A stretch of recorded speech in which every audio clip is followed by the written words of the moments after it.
Again, with this one, we need more details how they're going to do it.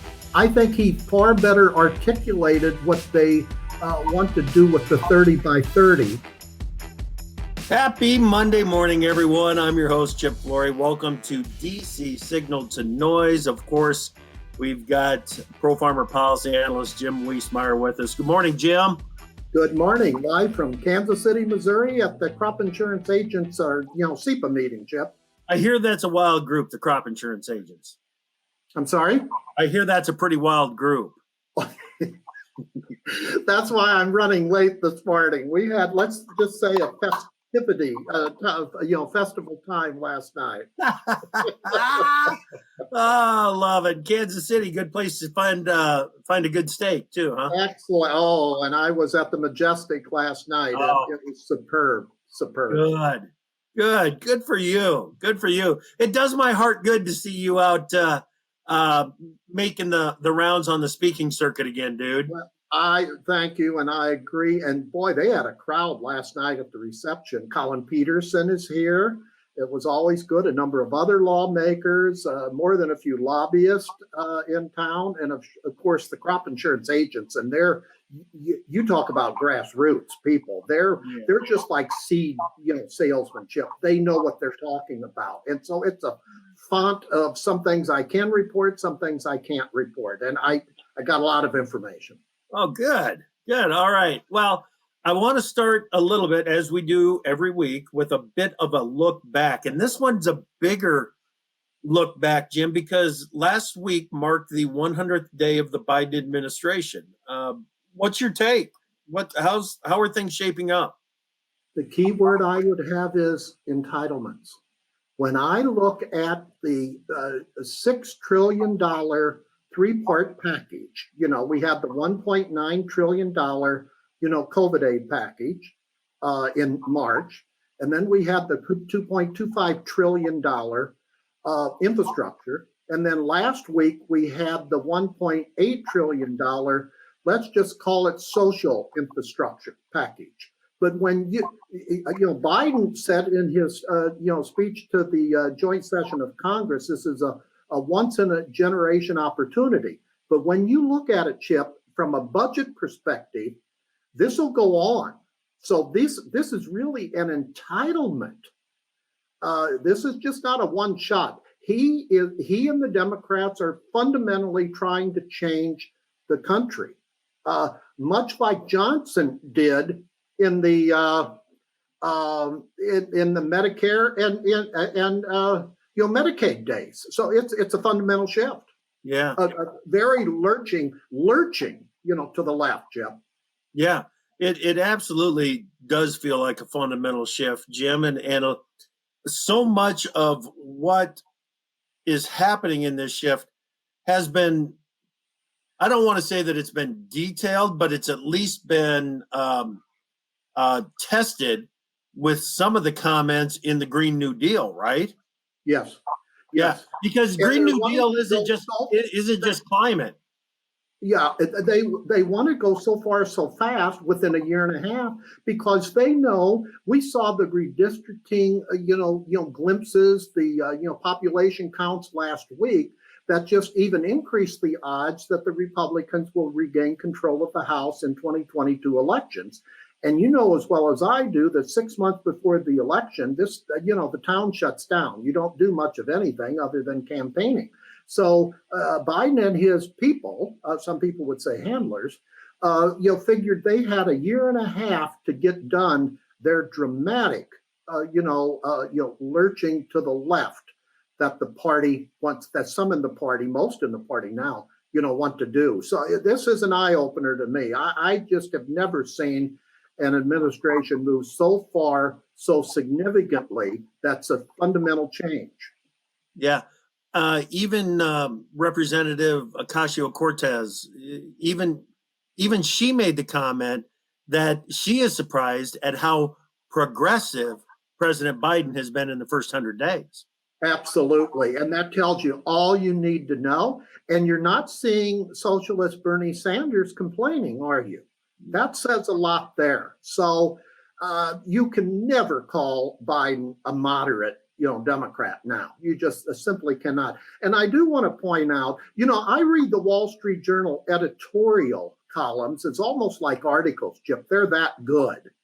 They had one today or over the weekend that said, these tax cuts, you have to look at the amount of money that it's going to take for the IRS to administer them and enforce them, and then you have the dragging of the impacts, the economic drag that you're going to have. Those initial costs for the IRS, they said, is anywhere from 10 cents to 30 cents or so per dollar, and then the drag on the economy is way more of a drag. So I think it's an article one should read that this could eventually put the top in the overall marketplace and lead to inflation as well. Yeah, a lot of those Wall Street Journal opinion pieces are more like research pieces. Absolutely. Yeah. So it was a good article over the weekend, no question about it. A little bit more broader picture looking back here real quick, Jim. April started with the Texas stadium full of baseball fans, and the East Coast, West Coast left-leaners saying that it's a super spreader event.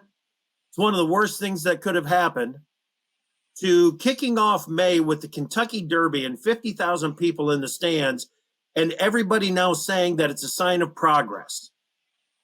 What changed in April to go from Texas Rangers being, just ignoring science to the Derby being a sign of progress? I think it's getting harder for those who supported wearing masks all the time, Chip. It was getting harder for them to defend it.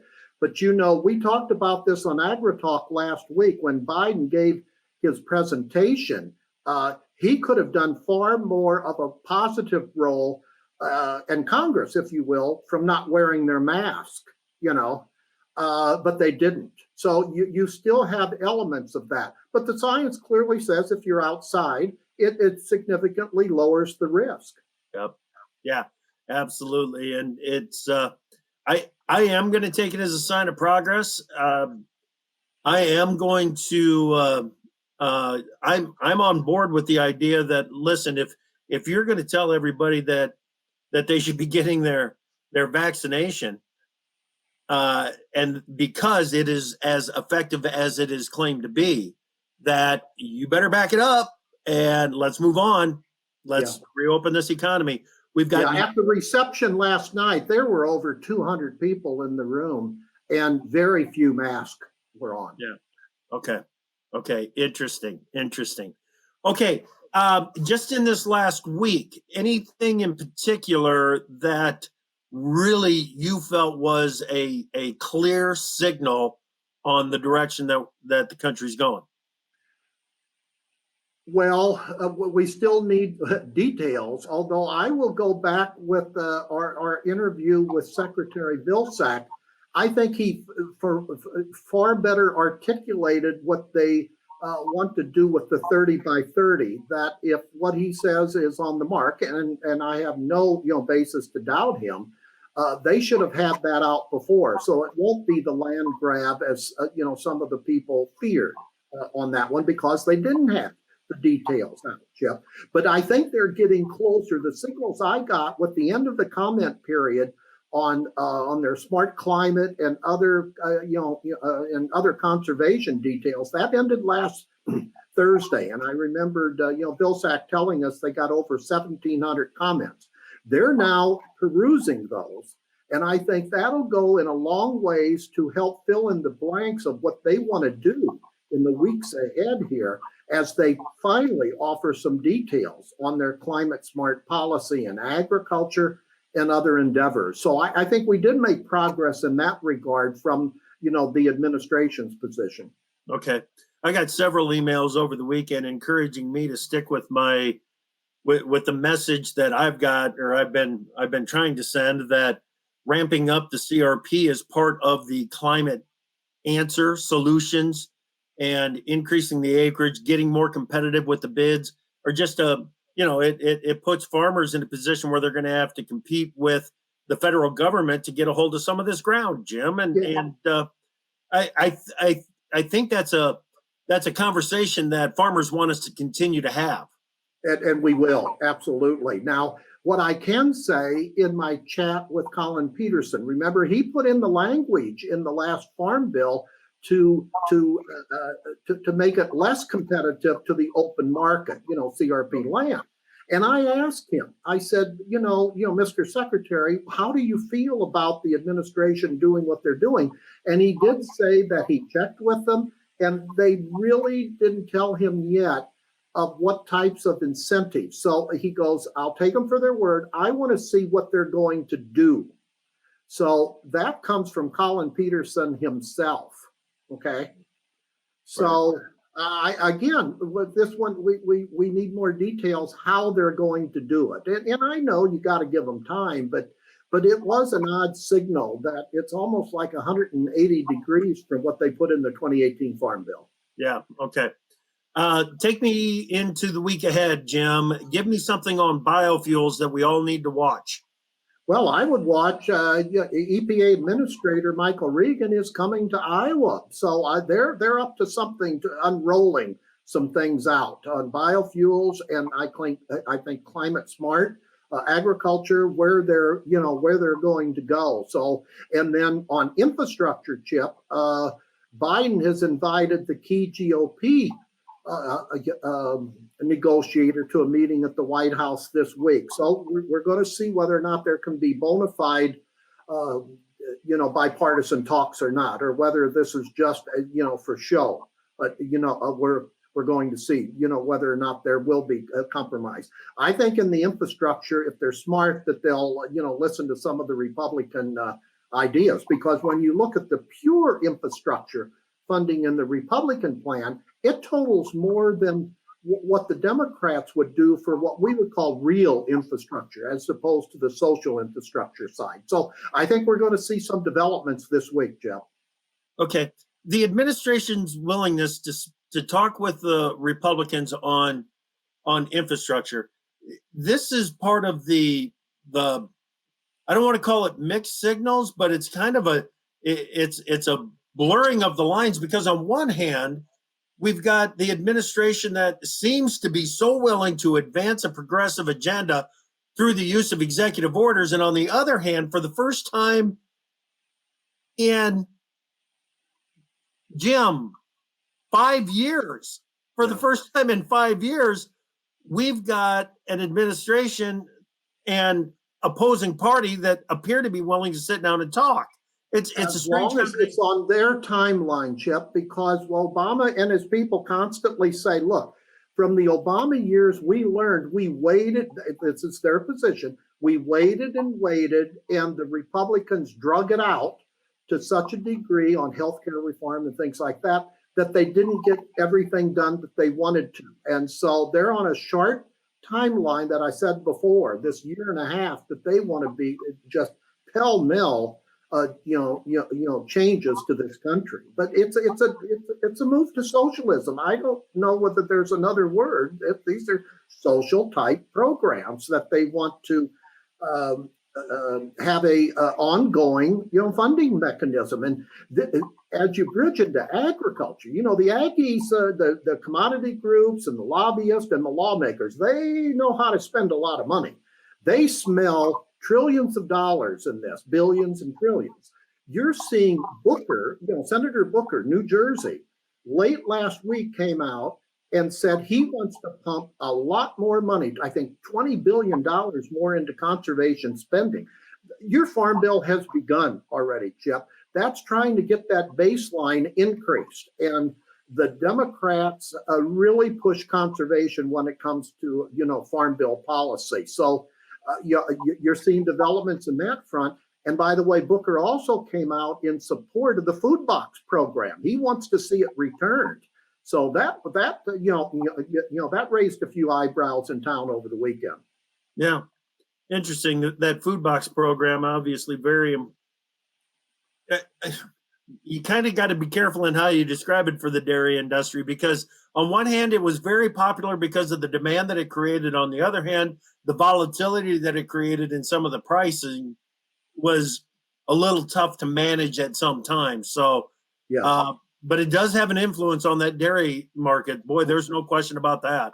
Very sensitive, and that's why USDA basically kept it, Chip, and changed the name. So, but I tell you, that program was so big and so fast that there was a lot of inefficiencies, unintended consequences. But as it continued in the Trump administration, I think they got better and better at it. So, but then everything's politicized, and they're just moving on with another name. Okay.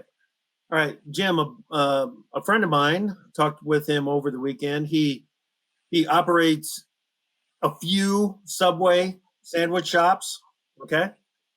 And he is having to reduce store hours. He is considering closing a couple of his shops and redistributing his workforce out through the other shops so that he can keep them open. And it's not just restaurants that are dealing with this, it's all kinds of businesses where they just simply cannot get the workforce to come back to work. Now, the unemployment benefits that are in place right now are going to stay in place until September, right? Yes, and the question I'm asking the congressional staffers here, what odds would they give for the Democrats to extend that, Chip? Every one of them said it will be extended further. That cannot happen. It will put businesses out of business. They'll close their doors. I talked to more than a few crop insurance agents who want to expand their personnel in their offices, and where in the past they told me they had 25 applicants, per open position. Now it's 5. Okay. In a number of restaurants in Kansas City, and I know in DC, they wall off the seating area. And it's not because of COVID. They don't have the number of workers for the people, for the people coming in. So they have to limit the number of people coming in for the lack of personnel to service them.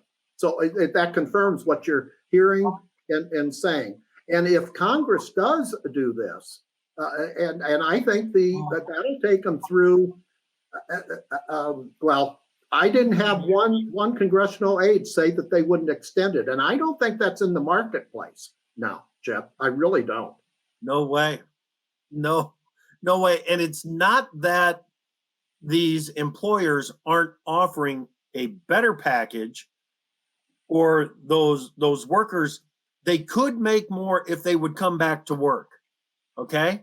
Yeah. But the package that they've got right now is good enough to keep them home.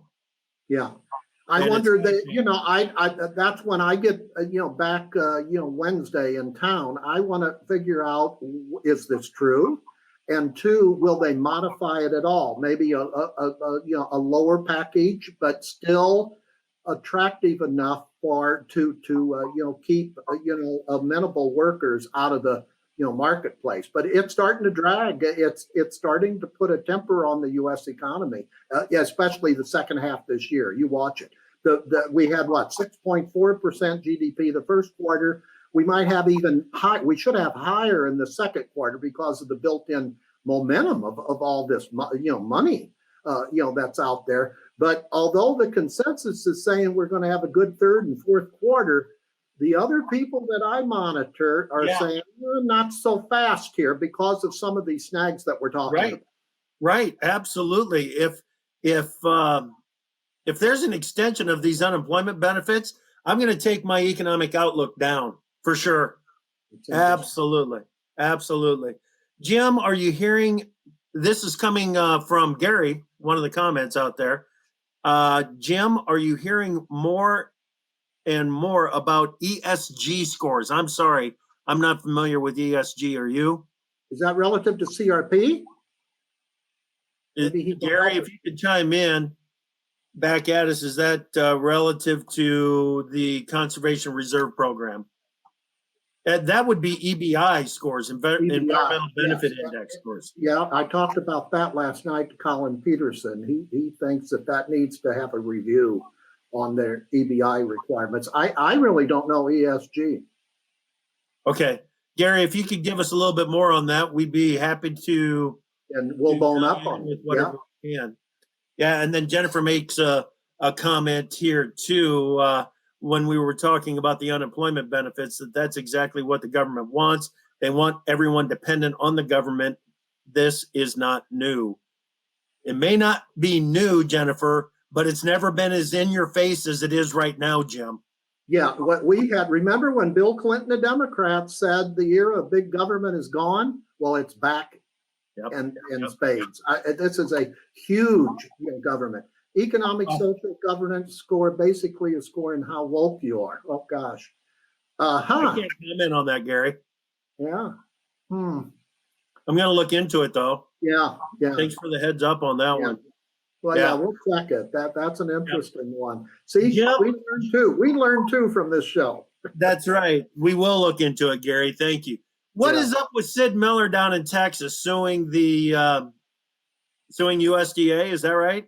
Yes, and then you have another group of 5 farmers late last week in a separate track is suing USDA, and this is going to go to the Supreme Court eventually. So we're talking time, Chip, on this one. But this first surfaced when they initially announced that $4 billion package and another $1 billion for technical assistance, what I call selected minority groups, not total. So the legal people I talked with said, you watch this is going to be challenged, and that's exactly the case what's going on. Okay. We can't run out of time without going international here for a little bit, Jim, because it seems like China, others continue to test the resolve of the Biden administration, and just they're trying to see just how much ground they might be able to take. Yeah, but I'll tell you, Chip, Saturday, I wanted to take a day off Saturday, but my phone's lit up on 2 countries, China and Brazil. And these are people I've known for 30 years, a consistent panel I have. In China, they continue to say that China's getting some people who are saying too much information is coming out on their corn needs. They're in trouble now. That's all I'll tell you right now. So that tells me China's corn needs is even higher than most people think. And then on Brazil, I don't have to guess anymore. That safrinha crop, like the winter corn crop, is going down fast. The best sources I have is saying it's in the low 90s, Chip, 90 million tons. For perspective, USDA's current estimate is 109 million tons. If that's the case, I ask those analysts and traders, what's the impact? And they go, their eyes got, their volume of their voice got up. We're going to see new highs in corn and soybeans, historical highs. You're going to have a bobbing logistics problem this fall because of the rush to import and to export both corn and soybeans at the same time, Chip. So it's I can easily forecast that now. I believe my sources when they're in consensus like that, and they've been around for over 30 years. Okay, that's interesting. We talk about that South American supply in million metric tons, but when you start talking about taking 10 million metric tons off of that Brazilian crop, that's 400 million bushels of corn, guys. That is corn that was going to fill a need somewhere around the world, and it's all going to come down to how badly does that need to be filled, because they'll come after the U.S. corn. We've already seen 758 on May corn futures. Now it's in the delivery period, but July corn futures also knocking on the door at $7. this is one of the most dynamic markets that I've ever seen. And when you throw into that the fact that we've just gone through the expansion, the position expansion for the professional trading funds, this market's got room to run. It's still got legs on it. I'm not predicting that that's going to happen. I'm not predicting that it's going to go down, because you cannot predict in this market anymore, Jim. Yeah, but this is why you're front end loaded in the futures market. That's talking. The market's talking. They need the corn. They think that maybe some countries have overcommitted too soon on the export market. So yeah, you've got a bullish pot just brewing here. From that, and I want to bring a government angle into this. Again, USDA is 109. They're going to be under the gun again. If they don't drop this, then the question can be asked of, some pretty good people are out there saying you could be 15 to 20 million tons too high. So if they hold too long on this one, that's another negative on USDA's World Board forecasting ability. So we're going to see. It sets up the next WASDE report as a major factor. Yeah, I was just looking to see when that was. It's May 12th. That's what I thought it was. But not only are we going to be looking very closely at the South American production estimates in that May 12th supply and demand report, it's also the first official look at the 2021-22 marketing year for corn, soybeans, and wheat, cotton, the U.S. quantity. So obviously, it's going to be a very important report for us when we get to May 12th. Give me a take on Bustos. Why is Cheri not running for re-election? Well, she barely won, I think, her last one, I know. And so I think she probably thought she would lose, because this is the first of a growing number of Democrats who probably are going to announce what she did, Chip. This is what the political analyst, election year analysts always look at. And I think this is the first, she wasn't the first in her party not to run. I think there were 4 others before her. But she was well received in her district. Yeah. She was very articulate. The biofuels industry just loved her because she knew what she was talking about. And she was a moderate in many regards, even though she headed up their re-election campaign the last time. When she wasn't in that capacity, she was a pretty good moderate lawmaker from Illinois, and there's not many in that state. So I think it's a clear signal that caught people by surprise. They thought she would still run, but no, I think it's a clear signal. I hope that someone picks up her Next Gen Fuels Act and advances that as aggressively as Representative Bustos has been pushing it. So hopefully that will happen. Sure. Hopefully that will happen. Any last minute things that you're watching for this week, Jim? Well, this week they've got a panel here of really good people on climate change for agriculture. So I can't wait to hear that and see what I can report, because some of these things are off the record. So it's background, things like that. So these are the types of things where we as writers and reporters and analysts kind of, get our background information. So that's kind of, what I'm looking at, Chip. But I'll go back again to the marketplace. We're seeing a Bitcoin type atmosphere in the corn and soybean markets. And we haven't seen this really since the last time we made those historical highs. And this has shades of this thing has legs on it. But the 843 and a half or quarter high that we made on August 23rd, 2012, everybody could see it happening because we were in the middle of the drought. This is something different. I'm going to put a lot of volume on this afternoon's crop progress report, Jim. I know some large producers that for the first time ever wrapped up corn and soybean plantings before May 1 for the first time ever.